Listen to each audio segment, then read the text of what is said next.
The Evergreen Media Network Studio, powered by Scott Tree Services.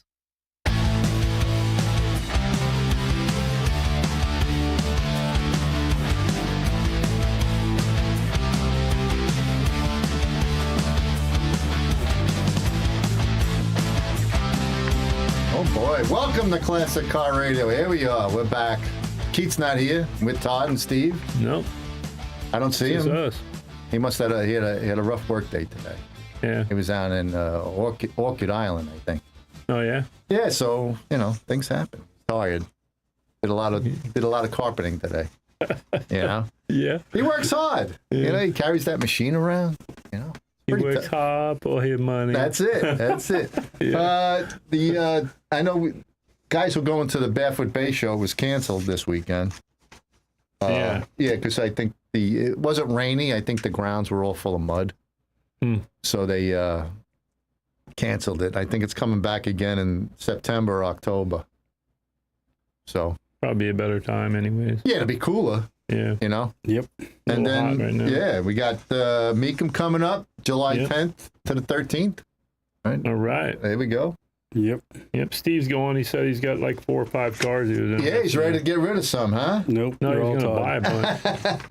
I know, buddy Tom Gore's going. I think he's bringing 3 cars with him. He's going to get rid of some. I think he's getting rid of the Mach 1, the Mercury Comet Indy pace car. Yeah, that's a nice car. Yeah, and I like it. and then he's got a Ford Ranger. I think that's going. So, and what's going on with you guys? Todd, very sorry about the sheep that died on you. Yeah. That's I'm sure that was your favorite one, right? Yeah. Yeah, so that's horrible. Yeah. When a pet dies like that, it's tough. Yeah, there's not much. I mean, there wasn't really anything they could do for him, and didn't need to sit there and suffer. Right. And Steve lost his cat this week, right? Yeah. Yeah, we lost our newest little rescue, little Shorty. Yeah, you had to put him down. Yep. It's just terrible. My dog's 13. He's going to be 14 this year. So it's tough. When you lose an animal, a pet, it's just heartbreaking, Yeah. Yeah, because they become part of your. Yeah, they come like part of your family. yeah. I know a sheep might be tough because they're in the thing, but you guys, you're out there all the time with them. Oh yeah, in the morning, at night, and during the middle of the day. Right. Yeah, it's just like any animal. It's like when Julie decided she wanted to do these sheep. It's always like, hey, look, these aren't.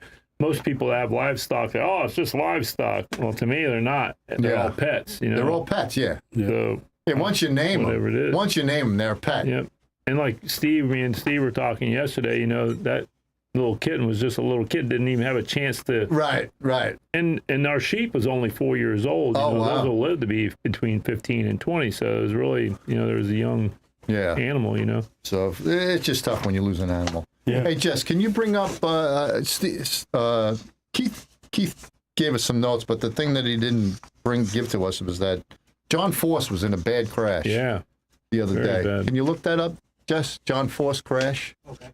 I think he hit the wall at 310 miles an hour. I think. Yeah. Then he hit the other wall. Then he hit both walls going down the drag strip. I just don't remember which on track top of the explosion. Yeah, the engine exploded on him, right? Yeah. So, I feel bad for John Force, and prayers go out to John Force, and hopefully he gets a speedy. They said he was in an intensive care, but I think he's now out of it. Really? Hopefully, Jesse will be able to bring it up. There's the crash right there. Maybe Jess could put it on the screen. Yeah, they said he was in intensive care. I think just for precautionary. But if Jess could bring that crash up, there's the crash right there. He hits that wall and said something about he was talking and trying to get off the gurney. Oh, really? Yeah, a couple people were telling me that. Right there, the engine blows up and he hits that wall, and then that was a hard hit right there. And where is that? In Virginia, right? Yeah. Virginia. Yep. So prayers go out to John Force and his team, and I think we've had his daughters on a couple of times. I think Courtney Force has come on. So we'll see. Hopefully he'll be back racing again. But hitting a wall at 300 miles an hour, that's crazy. Yeah. But he had already passed the finish line, so maybe he was shutting the car down. I don't know. But it was a pretty hard hit if you're watching on Evergreen Media Live right now. So Yep. And those cars don't have like a big wide frame, you know. No, So when you hit the wall, and the you're whole close. and the whole car came apart. Yeah. He's lucky it didn't like flip over. I don't think it flipped over, right? Nope. See what happens here. But it's a hard look at that hit. Look at those flames. That's just crazy. Yep. And you figure that that car And the itself is not tires, wide. look, the tire's still spinning on that. Look at that. That tire's still going around. That's crazy. And then the impact of the other wall. Right. Yep. That's insane, man. It just goes to show you how good they make those cars, that these guys could get out of these cars with, hardly any injuries. You know? Like you were saying, the chassis are so narrow on them anymore, You think, wow, look how much of that side of that car caved in. But Yeah. they caved into the cage. He caved in around, kept him protected, just like you the ever seen when NASCAR cars. Yeah, whenever they slide in, they're like their legs are together and tight and their arms are tight, Yeah. Yeah. Well, Pretty going to was it Don Garlett's thing up there in Ocala? He's got the original dragsters there with the engine in the front. I don't know how those guys sat in those things. There was no room in that, and you're sitting on the transmission or the rear end in that, right? You're sitting on the. Can you imagine the flywheel coming out of that? Right. If something like that Your breaks legs like are that, gone. that's just crazy. Yeah. Crazy. Yeah, it's insane. So what time we got? Oh, we got plenty of time. We have a story that Keith sent from Hemmings.com. Vandal caused nearly $100,000 in damages to the AACA Antique Automobile Club of America. I guess where their building is. They're out in Hershey Park, and Really? $100,000 worth of damages. She vandalized a 1930 Lincoln Touring. That sustained $60,000 in damages. She also $25,000. She threw bricks at a 2008 Ford F450. It's just crazy, and they locked her up in Derry Township Police Department. She's facing felony charges of burglary, criminal mischief, and that's it. I mean, $100,000. Look at there she is there. She just decided to walk into the AACA headquarters and just destroy stuff. That's crazy. Yeah. Must have been high on drugs or something. Yeah, it doesn't say, but Yeah, she's just a big advocate for electric cars. yeah, man, that could be it. Yeah. She Might be a tree hugger, bro. Could be, I don't know. Them guys on classic car radio, they bash the electric cars. I'm gonna go in there and vandalize all these. Right. And unrelated with the news story that Keith's got here next week. Bill Posey is going to call in and talk about classic cars. His first Corvette, previously owned by an astronaut, and his days as an oval track racer. So Bill Posey, our congressman here in Florida, is going to be calling in next week. Cool. So that'll be pretty good. What we got going on here? This weekend, I don't know if anybody's going, the 9th annual, get the car show in real quick. 9th annual Burgers and Brews car show is Saturday, June 29th at the Oaks area, Riverside Park, 3280 Riverside Park Drive in Vero. That's from 11 to 4. Best burger in Indian River County competition, kids games, adult games, craft beer, live music, VIP lounge. The car show is $20 to pre-register. It's probably too late for that, but $25 to get in. There's plenty of parking, and like I said, it's the 9th annual Burgers and Brews. I think it's the first time they're having a car show. And it's all for the United Against Poverty. You ever go to that up store over here? It's right over here in Vero. For people that, don't have a lot, it's a good place to shop. And that's right over here on Dixie Highway, right off of 26th Street. I don't know, but looking at that hamburger makes me hungry. Hey,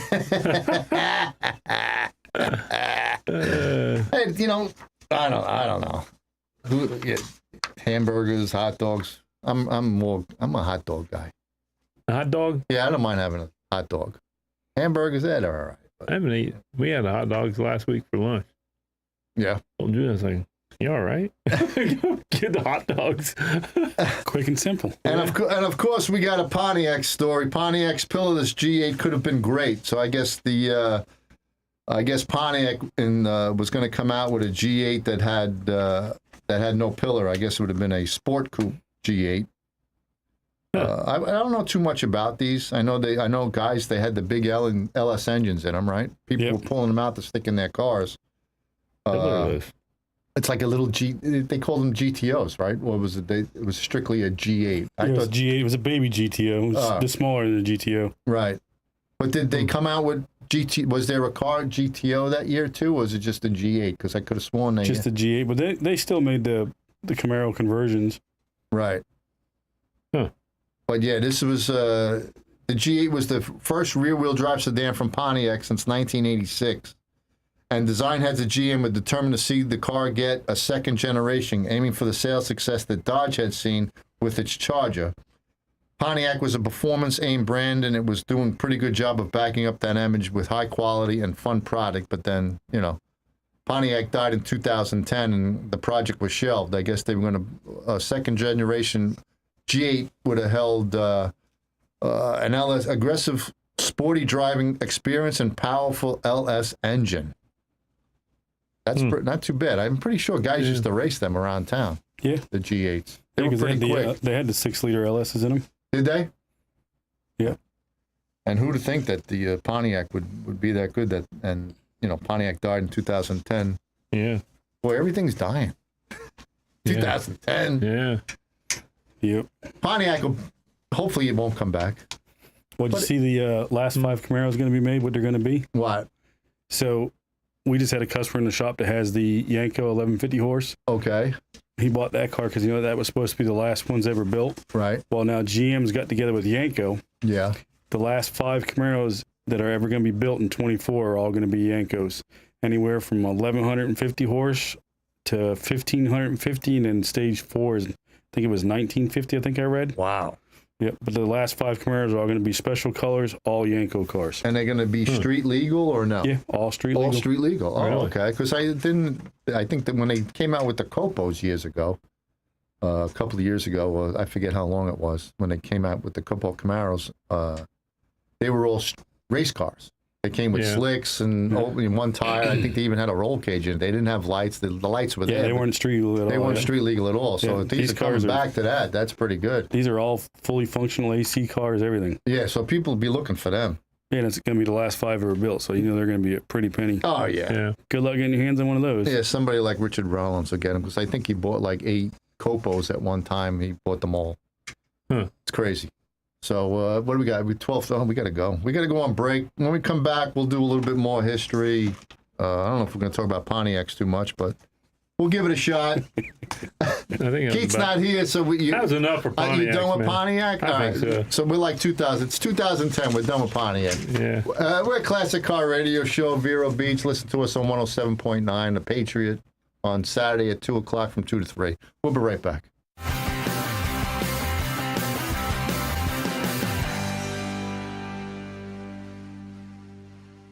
Hi, I'm Joe Scazzari, owner and operator of Scazzari Roof Services Contracting and Consulting. Scazzari manufactures its own standing seam metal roofs in a heavy-duty 24-gauge up and down the Treasure Coast, using only U.S. steel.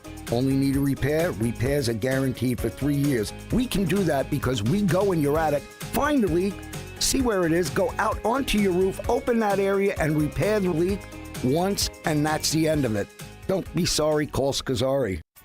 At Sunshine Furniture, our 35,000 square foot showroom is filled with the largest selection of in-stock coastal furniture on the Treasure Coast. Dining and bedroom sets, occasional tables, sofas, sleeper sofas, love seats, and chairs in all the latest styles and colors from Tommy Bahama, Lexington, Hooker, Riverside, Universal, Four Seasons, Braxton Color, and Capri. We're the outdoor furniture experts and have hundreds of styles of any patio furniture you need, including a gallery of Berlin Gardens, Hollywood, and Kingsley Bait. We specialize in fire bits, outdoor rugs, umbrellas, and replacement cushions. Right now, we're having a super summer sale with lots of great markdowns and discounts on everything you need for your Florida home, including all pictures, lamps, and accessories are half price. Sunshine Furniture, $12.95 US 1 in the Publix Plaza, Vero Beach. Don't forget to visit our outlet store directly across the street and visit our website at sunshinefurniturecasual.com. Sunshine Furniture. Have you ever wanted your carpets or area rugs cleaned, but you just didn't want to deal with the noise, the wet carpet, and that long dry time? And what happens to all that wet stuff underneath the carpet? Ew! Well, Heaven's Best Carpet Cleaning solves all that with their guaranteed 1 hour dry time. Their low moisture process dries fast, smells great, and it's safe for your kids and pets too. And guess what? They also clean sofas, love seats, chairs, and recliners. Heaven's Best serves all of Indian River County and Barefoot Bay. They're bonded and insured, and your results are guaranteed. Don't put it off any longer. Grab your phone and call Keith at Heaven's Best, 772-643-6999. You'll be thrilled with the results. 772-643-6999.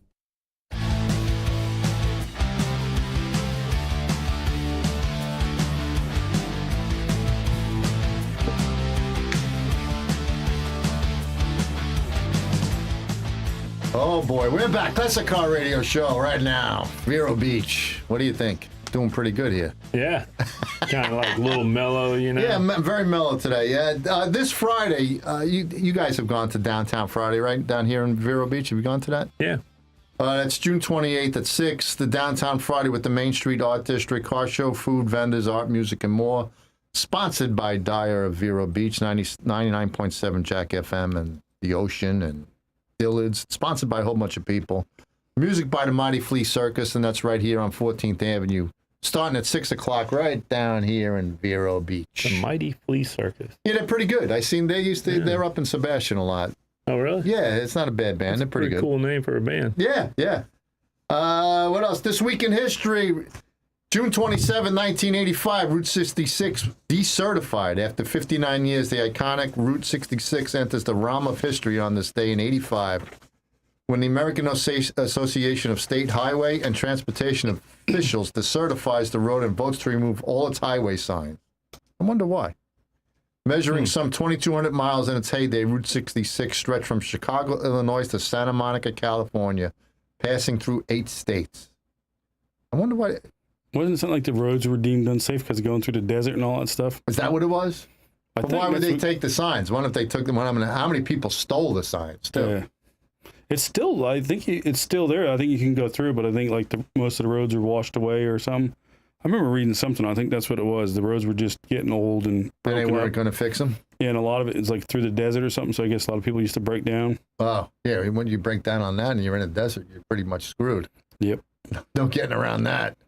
And I think the other part was they built a town through it or something. Oh, yeah? Is the town still up? Yeah.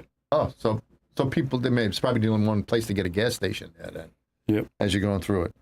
June 28, 2006, Daimler Chrysler announces Smart's arrival in the United States. After a flurry of rumors, Daimler Chrysler announces in 2006 that the company's urban-focused Smart brand, already popular in Europe, will come to the United States in early 2008.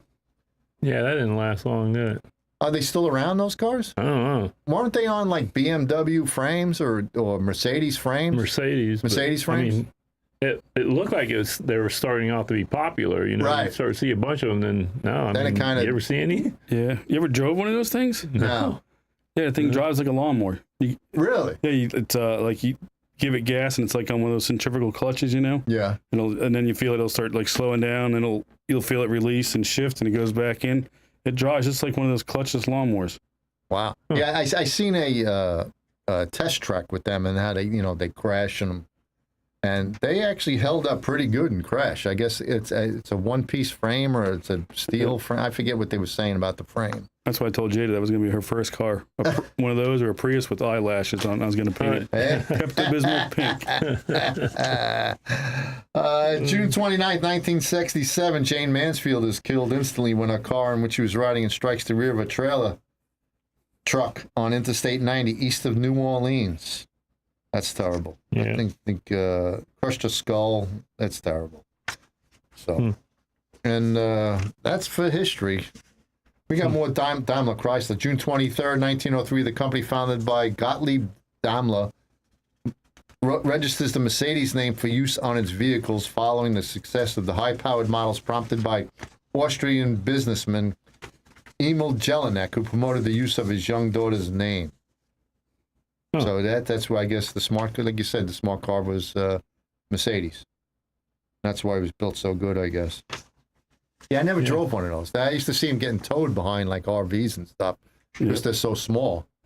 And they can pull right in. You'd think they'd make electric. Did they make them electric smart cars? That's what they should have done. Yeah. You know? There's a couple of those on the YouTube. You Google Hayabusa smart powered by Hayabusa car. Right. And they put Hayabusa engines in them things doing donuts and stuff. There used to be one right here in Vero. Oh, really? Yeah, two-tone silver and gray one. Had a Hayabusa motor in it with a turbo. Huh. Stupid. Really? Oh, I think they said ran like 980s, 10.0s all day long. Oh, yeah. And a smart car. Yep, with a booster with a turbo on it, and that thing was stupid. We used to get them back when I had Perfection. You know, we get a bunch of them in there. You know, I wasn't driving them. Right. So, hey, man, bring that car in there. Can you fit in it?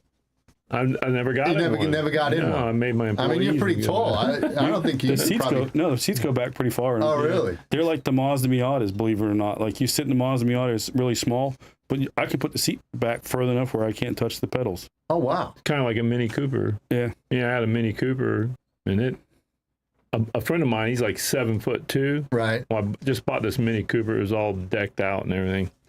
And we were going to get gas. I pulled it out there at the trading post. This has been quite some time ago.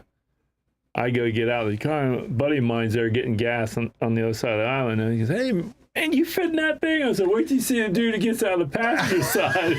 This guy got out. It's like, he cuts like a circus act, man. Yeah. One of the guys I used to work with had like the 83 Honda Civics. They were really small. Yeah. He was 6'8". He took the front seat out and sat in the back seat to drive the car. There you go. Because it was too close. It couldn't get back far enough for him to drive the car. Kind of like them Harlem Globetrotter guys. Right. I know Shaq had a couple of cars built. They had to make them longer for him, just to, the inside so he could fit in them. We had to take a Honda Fit one day, me and Loudermilk. Yeah. Oh, dude, you want to talk about two big guys all stuffed up in like this? I was like, hey, move your elbow. I got to put the key in the ignition. And I was like, your knee's hitting the shifter. He's like, this is like a clown car. We were laughing all the way down. We only had to go like 3 blocks, but dude, it was a fun 3 blocks. That's funny. We'll do Tech Talk when we come back. We got a couple of minutes here. Every Saturday, have you guys gone to McDonald's? Vero Beach on Saturday nights? I haven't. It kind of falls in my play of animals. Gotcha. There's a cruise in every Saturday. Vero Beach McDonald's, US 1, put on by Billy DR, and he's a good guy. Yep. 5 p.m. till they leave every Saturday night. Cars, trucks, bikes. Bring a chair to hang out. Just don't peel out when you're leaving. I know there's been some problems with some of the younger people with the tuner cars coming in there, or even the people with the newer Javelins, or not Javelins, Challengers and Camaros and Corvettes. They're peeling out when they're leaving. You can't have the Mustangs and the Challengers and Chargers. Right. It's the same thing, and that's why a lot of times they don't want the cars in the parking lot. Yep. Because people take advantage of, the parking lot. Yeah, there's a place and time to do it. Yeah. Yeah, get out on US 1 and do it. Yeah. While On Patrol Live is going around in Indian River County, because it's Saturday night. Make yourself famous. They're On Patrol Live. Yeah. Every Friday and Saturday night. It's pretty cool. I'm waiting to see somebody I know on that show. I seen a YouTube one of somebody I know. Oh, did you? Yeah, I'm like, what are you doing, dude? That's Yeah. Nothing like the owner passing by and you're on the side of the road cuffing stuff with his car. Yeah, that would suck. And let's see, Space Coast Harley is having a show, the Ember Car and Bike Show, and that's this weekend also. That's on Saturday, June 29, 2024 at Space Coast Harley Davidson, right over there on 95 and Palm Bay Road. And that starts from 11 o'clock to 1. Sign in by 10:30, winners announced it by 1:30. $100 cash prize for Best in Show, which isn't too bad. All right. $100, I'm going. You're going to that one. Yeah, man. When we come back, we'll talk more car shows, some tech talk, see what's going on with Todd and Steve at their places of work. Yeah. In the meantime, listen to some commercials. We're Classic Car Radio, Vero Beach. We'll be right back.